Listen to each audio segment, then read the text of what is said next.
Сәлем достар, сіздермен сәлем достар, сәлем шәкірттерім, интернет шәкірттерім. Осыны көріп жатқан сіздермен тичер Мәке. Және бүгін біз YouTube-дағы present simple-ға қатысты, яғни present simple-дің ішінде әрекеті жоқ сөйлемдерге практика жүзінде қараймыз, жалғастырамыз. Соңғы 8 сабақ бойы біз практикаға көп мән беріп жатырмыз. Жаңадан қосылып жатсаңыздар, алдыңғы видеоларды көрмесеңіз, present simple не екенін түсінбесеңіз, онда ең бастапқы бірінші 5 видеоға қарап кетіңіз. Сол жерде мен нақты present simple не екенін, сөз таптары не екенін түсіндіріп кетемін. Содан кейін практикаға жүгінесіз. Бұл жерде біздің ең маңызды мақсатым қандай? Бұл жерде сіздер ағылшын тілінде сөйлеп кеткендеріңіз. Тек қана грамматика емес, тек қана сөз емес, бірақ бірінші ең маңыздысы сөйлеп кету. Сонда сіз мысалы шетелге барсаңыз, болмаса шетелдікпен сөйлескенде ағылшын тілінде сіз сөйлесе алуыңыз керек. Осы біздің ең маңызды мақсатымыз. Сол үшін практика керек. Практика қатты қажет. Естеріңізге сала кетейін. Бізде сын есім келеді, adjective келеді. Тек қана сын есім келсе, онда article an қолданылмайды. Ал егерде сын есім, яғни yellow, pink, big, small, сондай сын есімдер келсе, adjectivetар. Содан кейін зат есім келсе, зат есім санауға болатын жекеше түрде келген зат есім болса, онда article a-ді, болмаса article and-ді қоямыз. Осыны ұмытпаңыздар. Сонда тек қана сын есім келсе қоя алмаймыз. Мысалы, a pink де алмаймыз, бірақ a pink dolphin, қызғылт дельфин. Олай болады. Себебі дельфинді біз санай аламыз, және жекеше түрде дельфиндар емес, дельфин болып тұр. Сол үшін a pink dolphin болады. Ал a pink деп айта алмаймыз тек қана. Жүре ме? Бастайық. Велик, велосипед. Қызғылт. Мысалы, қыздың велосипеді ғой. Велосипед қызғылт түс. Мен түсті қоспай қойыңыздар. Бірақ түсінесіздер, сонда велосипед қызғылт. Айтып көріңіздер ағылшынша. Бұл жерде біз практикамыз осылай болады. Мен сіздерге қазақшасын айтамын. Сіздер оны аударасыздар ағылшыншаға. Содан кейін 1-2 секундтан кейін мен сіздерге жауабын айтамын ағылшынша. Сонда практика болады. Сонда велосипед қызғылт, ол the bicycle. The bicycle is pink. The bicycle is pink. Велосипед қызғылт. Ол қызғылт. Ол қызғылт. Bicycle-дың орнына. It is pink. It is pink. It is pink. It is a pink. Жаңа айтып жатқандай, бұл қате. It is a pink. Мына жерге article a-ді қойып жатырмыз. Бұл қате. Ұмытпаңыздар. Article a-ді тек қана сын есіммен қолданбаймыз. Келесі сөйлеміз.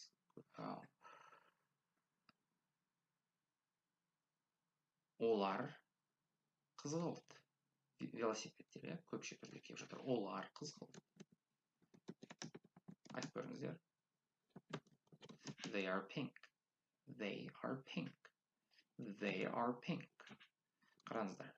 Ал велосипедтер қызғылтшы.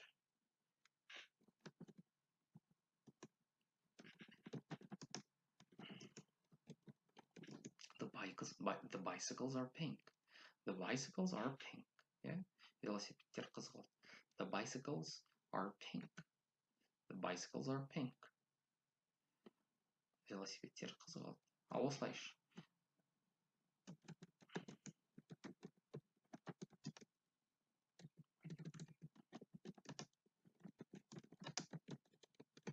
Ал осылайша they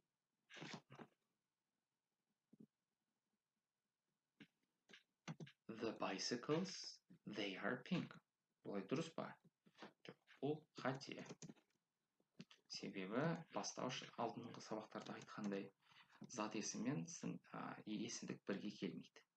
Немесе сын есім болады, немесе зат есім болады, the bicycles, болмаса есімдік болады, they. Сонда бұл қате. Келесі. Компьютер ақ түс. Компьютер ақ. Компьютер ақ. The computer is white. The computer is white. The computer is white. Ол ақ. Ол ақ. Компьютер ақ. Ол ақ. It is white. It is white. It is white. It is white. Ол ақ. Ол ақ па? Сұрақ сұрап жатырмыз. Ол ақ па?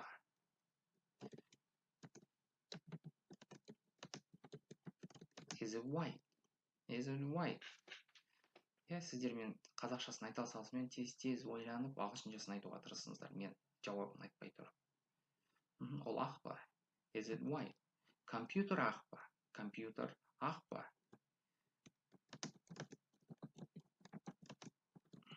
Is the computer white? Is the computer white? Компьютер ақ па? Қараңыздар. Is it the computer white? Бұл қате. Қайтадан жазайын. Себебі бұл жерде зат есім мен есімдік бірге келіп тұр. Негізі біреусі ғана келеді.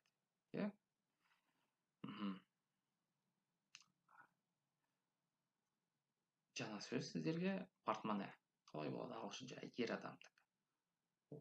Соны ойлайын. Соған қатысты. Портмоне қара түс. Қара. Портмоне қара. Портмоне қара. The wallet is black. The wallet is black. Портмоне қара. The wallet is black. Портмоне қара. The wallet is black. Портмоне қара. Ол қара. Портмонеға қатысты. Ол қара. It is black. Ол қара. It is black. Ол қара. Ол қара.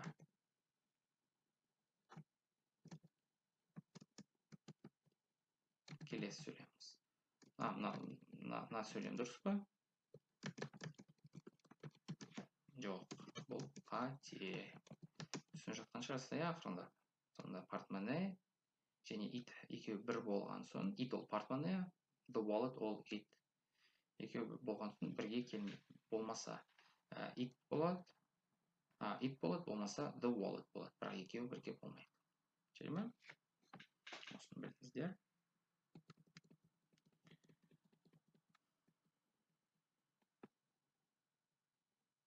Келесі, болымсыз сөйлемдер.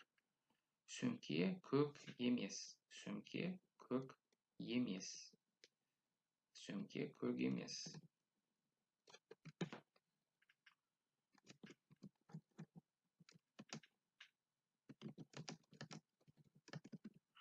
Емес деген ағылшын тілінде эмизарды қолданғанда not болады. Not. Сонда the bag is not white. White деп жазу. Blue. Сөмке көк емес. The bag is not blue. The bag is not blue. Ол көк емес. Ол көк емес. Сөмкеге қатысты. It is not blue. It is not blue. Ол көк емес. Кілттер сары емес. Кілттер сары емес.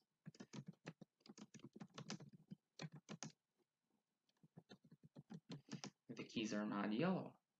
The keys are not yellow. Олар сары емес. Олар сары емес. They are not yellow. They are not yellow. They are not yellow. Келесі. Жұмыртқа ақ емес. Жұмыртқа ақ емес.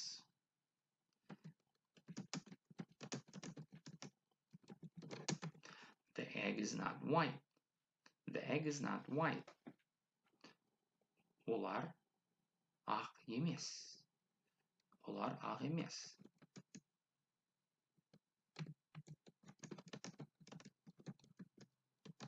They are not white. They are not white. Тоқтаңыздар. Компьютерімді қоса салайын. Олар ақ емес. They are not white. Келесі. Кітаптар жасыл емес. Кітаптар жасыл емес.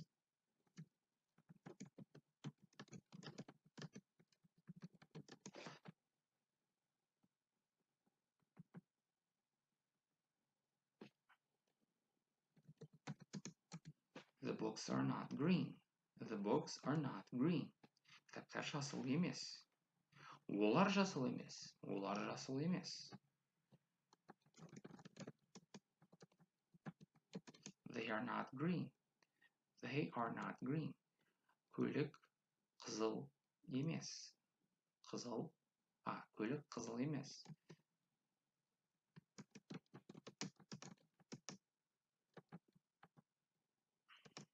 The car is not red.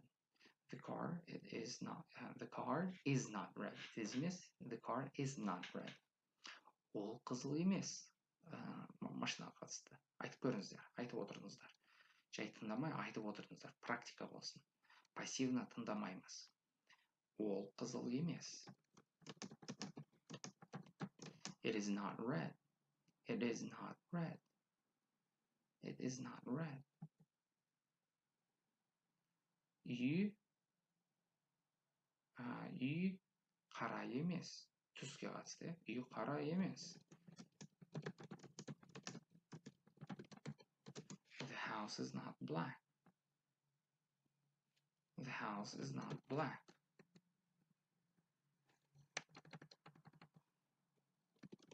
The house is not black. Үй қара емес. It is not black. Ол айтып қойыппын ғой жарайды. Ол қара емес. Ол қара емес. It is not black. It is not black. Ол қара емес.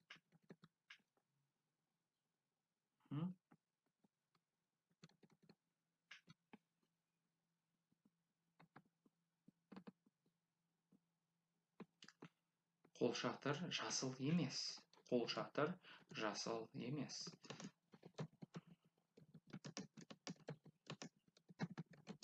The umbrella is not green. The umbrella is not green. Ол жасыл емес. Қолшатырға қатысты. It is not green. It is not green. Айтып отырыңыздар. Үстел. Орындық қара емес. Орындық қара емес.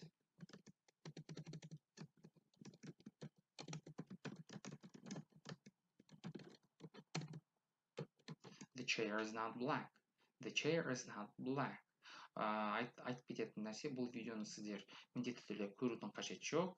Алдындағында айтып жатқандай, тыңдап жүрсеңіздер болады, подкаст сияқты тыңдап, және мен айтқан сөйлемдерді қазақшасын ағылшыншаға аударып көріңіздер. Мен айтпай тұрып тез-тез, білмеген сөздеріңізді дәптерлеріңізге жазып алыңыздар. Білмеген грамматикалық ұғымдарды оларды да жазып алыңыздар. Сонда the chair is not black. Орындық қара емес. Ол қара емес. Ол қара емес. It is not black. Орындыққа қатысты болып жатыр, себебі ол қазақша әйел адам, ер адам затқа қолдансақ, ағылшын тілінде itті тек қана бір затқа, болмаса бір жануарға қолданамыз. It is not black. It is not black. Ал осылай жазсам, дұрыс па?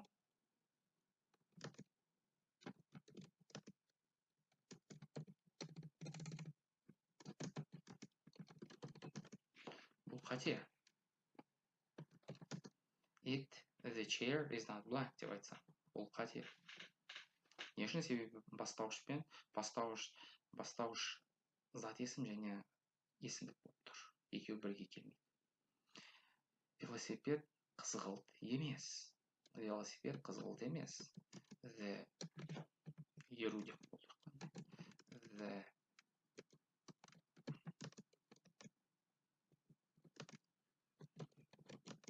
The bicycle is not pink. The bicycle is not pink. Велосипед қызғылт емес. Компьютер ақ емес. Компьютер ақ емес.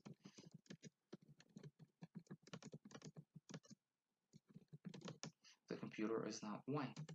The computer is not white. Ол ақ емес. Ол ақ емес. It is not white. It is not white. Портмоне қара емес. Портмоне қара емес. Портмоне қара емес.